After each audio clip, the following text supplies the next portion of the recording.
Hello. Oh, hi! I didn't realize you're live. Hi, everyone! Welcome to Live at Lunch. This is the Wednesday show. I'm Becca. I'm the JV Outreach Coordinator with the WCA. I'm Olivia. I'm the Prevention Coordinator, also JV with the WCA. Sorry, I feel like that's very representative of our day. That whole start is just...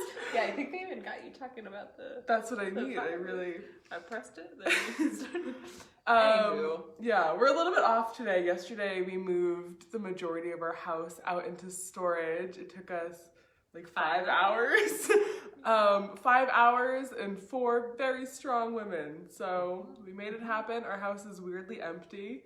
And we really didn't think through how early we were doing that. So we have 3 weeks and nowhere to sit, but that's okay. we have one recliner and one couch and a lot of room for dancing. Yeah, which is really good. So it'll be a great, it's a weird house right now. But anyway, moving on to not our house.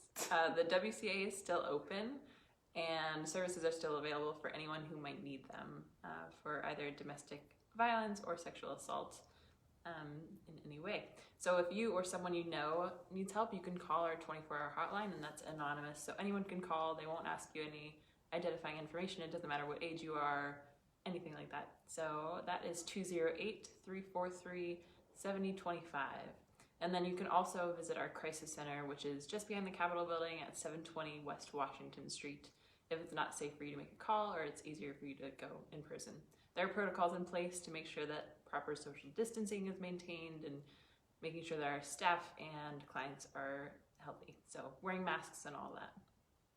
Yep.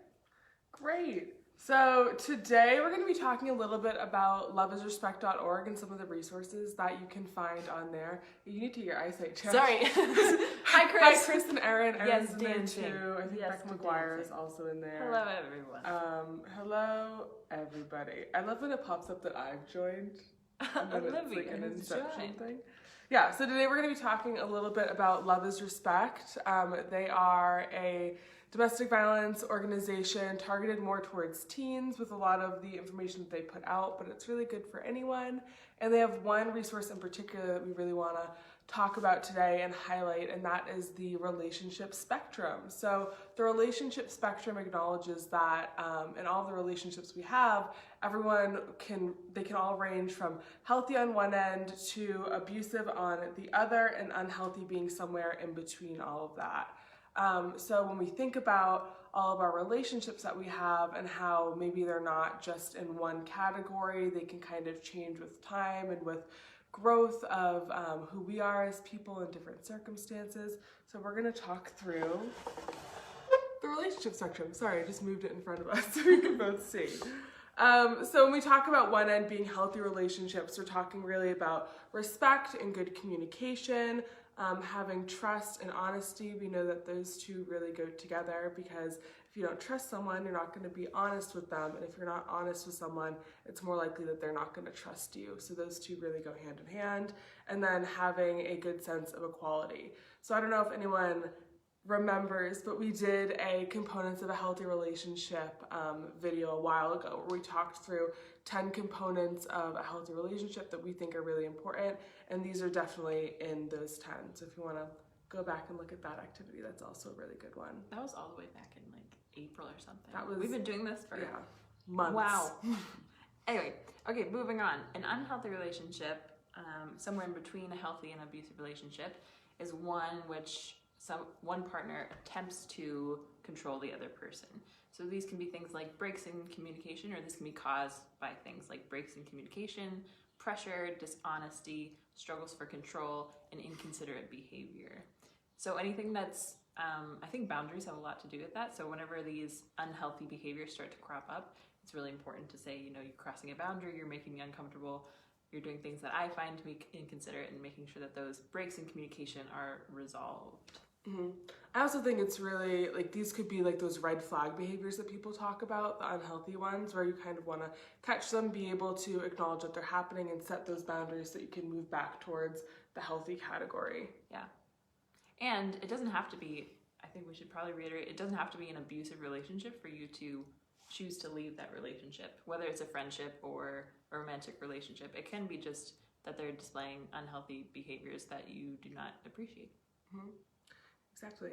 And then at the other end of that spectrum, we do have abusive relationships, which are based on an imbalance of power and control, because we know that the definition of domestic violence is when one partner, there's a pattern of actions that one partner does to exert power and control over another. And that can be accusations, shifting the blame from yourself onto others or other circumstances, isolation, pressure, and manipulation. So when one person is making all of the decisions and has all of the power in that relationship, and we do have a power and control wheel. Have we talked about that before? I think we've mentioned the power and control wheel, but we haven't. The power and control wheel has about I think it's 12 or so, 10 or 12 different components that make a relationship abusive. 8. It's 8. Yeah, but there are a lot too. But so the outside of it is physical and sexual, because those are the overt ways that people can be violent in relationships. But then inside we have the more nuanced or subtle ways that there can be violence in relationships, and there are ones that are specific to adult relationships, teen relationships, LGBTQIA+ relationships. All of those are on our website, and we can link you to them if you would like to see them as well. But all of those things within the power and control wheel would fall into the abusive relationship category on the relationship spectrum. Yeah. And Love is Respect, we also just wanted to talk a little bit about them, because that's where this resource comes from. Their website, loveisrespect.org, has so many amazing resources to check out. One of them being their quizzes page, which is really cool. They have quizzes where you can see if you are in a healthy relationship. It'll ask you a few prompting questions that'll help you reflect on your own relationships. They'll ask you, we're on the quizzes page. Oh yeah, I was just looking at something else. Oh, sorry. I was like, do you want to look? They'll ask you questions for Teen Dating Violence Awareness Month. There'll be quizzes about how you can help a friend. There are just a lot of resources on there that are interactive and really good to use if you're trying to figure out more about the relationships that you're in, or maybe the relationships that your friends or family members are having. Yeah. There's a gift. Oh, the power and control wheel. Cool. Thanks, Chris.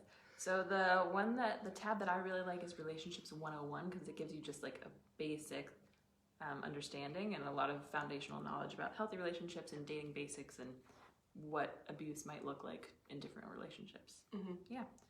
And then the text number? They do have a text chat as well. So we have our hotlines, which are amazing and very helpful, but Love is Respect has a different way of doing it. They do have a text chat, so you can text Love is to, I think they have this long number, but it's usually, I guess. They're going through a bit of a phone number change, so there is a longer phone number. Sorry, I just looked down on the website, there's a giant header, because it used to be a 5-number thing that you would text Love is to. But now they're saying text Love is to 1-866-331-9474, and they'll do the same thing as if you were on the phone, but if some people are more comfortable texting, they'll talk you through your relationships and figure out how to best support you and find you the help that you need. Yeah, I think sometimes it can be kind of nerve-wracking to make a phone call. I experienced that. But also, especially whenever you're trying to talk about something like, potential abuse or an unhealthy relationship, that can also be very hard to make that phone call or stop at, something like the WCA. So if you're more comfortable texting, that's definitely a good option. Yeah. And we do put out a lot of their resources as well, because they're more teen focused, on our WCA Youth Rep Instagram at WCA Youth Rep. So if you want to check that out as well, there's some really great teen focused resources on there. Yeah. All right. That's all we got for today. A short one. Thanks for joining us today, everyone, and we hope you have a great rest of your week, and we will see you next Wednesday. Next Wednesday. Bye.